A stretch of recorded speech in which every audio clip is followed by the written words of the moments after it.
আচ্ছা, আরেকজন মেয়ে খুব ভালো একটা প্রশ্ন এবং চ্যালেঞ্জ আমাকে দিয়েছে। বলছে, দেখুন আপনি বলছেন মেয়েদের বিয়ে করতে, মেয়েরা বিয়ে করতে চায়। কিন্তু সমস্যা যেটা হচ্ছে, আমি আমার অভিজ্ঞতা বলছি, মেয়েটা তার অভিজ্ঞতা বলছে। বলে, আমি 25 বছর বয়স থেকে বিয়ে করার চেষ্টা করছি। আজ 7 বছর হয়ে গেল, আমার বয়স এখন 32। আর যে ছেলেগুলোকে আমার পছন্দ হয় তাদের আমাকে পছন্দ হয় না। আর আমার যে ছেলেগুলোকে পছন্দ হয় সেই ছেলেগুলোকে আমার পছন্দ হয় না। তো ব্যাকগ্রাউন্ডটা হচ্ছে, মেয়েটি একটি নিম্ন মধ্যবিত্ত পরিবারে। তার এডুকেশন এমন কিছু হাইফাই কিছু না, সে সামান্যই একটা চাকরি করে। তো সে চাইছে একটা ভালো চাকরি করা বা ভালো ইনকাম করা ছেলে, which is very common, nothing unusual, that is what it should be. এরকমই হওয়া উচিত, খুব নর্মাল একটা কেস। তো এখানে দুটো জিনিস, প্রথমত তো মেয়েটা বলছে যে স্যার কী ভুল হচ্ছে, আমার 7 বছর ধরে তো আমার বিয়ে হচ্ছে না, আমি যাদেরকে পছন্দ করছি তারা আমাকে পছন্দ করছে না, যারা আমাকে পছন্দ, এটা হোয়াই দিস ক্যান হ্যাপেন্স। দেখুন, বেসিক্যালি যেটা হয়, বিয়ের ব্যাপারটা পুরোপুরি গেম থিওরি দিয়ে চলে। অর্থাৎ এখানে আমরা দুটো পডকাস্ট দেখতে বলবো, একটা হুবারম্যানের পডকাস্ট ছিল, একটা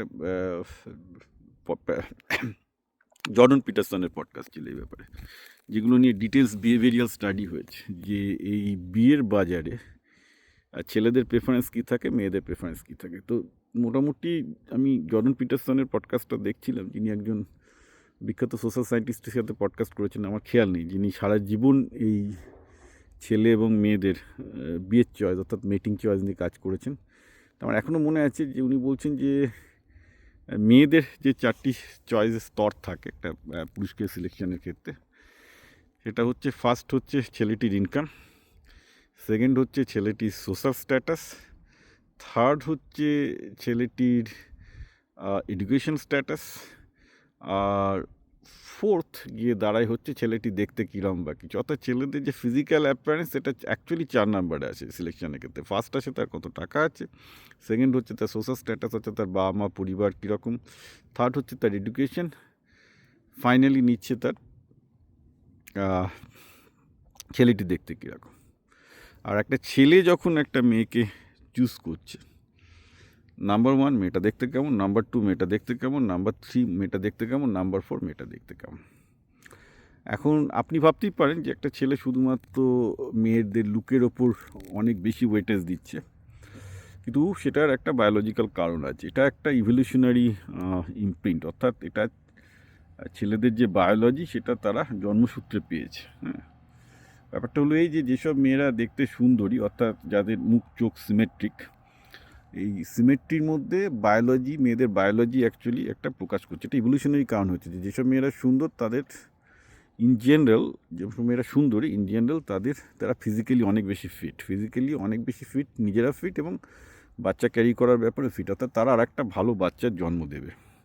অর্থাৎ একটা মেয়ে যখন সুন্দরী হয়ে জন্মাচ্ছে, ইভলিউশনারি বায়োলজি বলে দিচ্ছে যে সেই মেয়েটা অ্যাকচুয়ালি আর একটা অনেক বেশি সুস্থ, বায়োলজিক্যালি অনেক বেশি সুস্থ বাচ্চার জন্ম দেবে। তো ন্যাচারালি ইভলিউশন, অর্থাৎ আমাদের বায়োলজিটা এইভাবে কাজ করে যে তাহলে ছেলেরা তাহলে সেই ধরনের মেয়েদের দিকে আকৃষ্ট হচ্ছে, কারণ জানে যে তার সাথে যে ছেলেটা হবে, that will be more biologically fit. তার জন্য ছেলেদের ক্ষেত্রে choice number 1, choice 2, number 3, number 4 সবগুলো হচ্ছে মেয়েটা দেখতে হবে। এটা খুব আনফর্চুনেট, কিন্তু আমাদের বায়োলজি এবং পৃথিবী এইভাবেই কাজ করে। তার তো মায়াদয়াতে কাজ করে না, তারা what is right what is wrong এটাতেও কাজ করে না। তো naturally this entire mate selection process is very very unfair to the girls who are not good looking. এটা একদম খুব ক্রুড এবং বাস্তব। তার কারণটাও আমি, বায়োলজিক্যাল কারণটা আমি বলে দিলাম। সো ন্যাচারালি যেটা হচ্ছে যে, সেক্ষেত্রে প্রশ্ন হচ্ছে, এবার এই পর্যন্ত তো সবাই জানে, নতুন কিছু তোল না, তাহলে মেয়েটার স্ট্র্যাটেজি কী হবে বড় ক্ষেত্রে। তো তাহলে তাকে বুঝতে হবে যে যে এখানে গেম থিওরিতে আমরা যেটা বলে থাকি, যে তার নেক্সট বেস্ট চয়েস কী হতে পারে।